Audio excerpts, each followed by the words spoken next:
গল্পের নাম তৃষ্ণার্ত কাক আর জলের কলসি। প্রখর গ্রীষ্মের দুপুরে একদিন একটি তৃষ্ণার্ত কাক জলের খোঁজে এদিক ওদিক ঘুরছিল।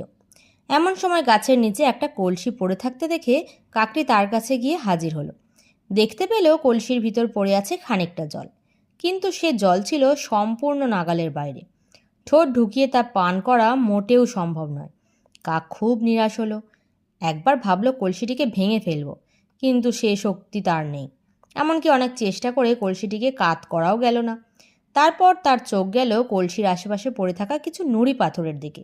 আর তখন তার মনে হলো, এই নুড়িগুলি যদি কলসির ভেতরে ফেলা যায়, তাহলে তার তলায় পড়ে থাকা জল নিশ্চয়ই কিছুটা উপরে উঠে আসবে, তখন পান করাও সম্ভব হবে।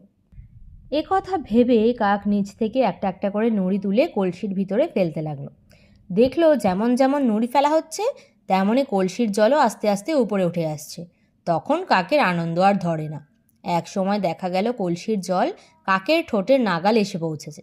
তখন কাক কলসিতে নুড়ি ফেলা বন্ধ করে প্রাণ ভরে জল পান করলো।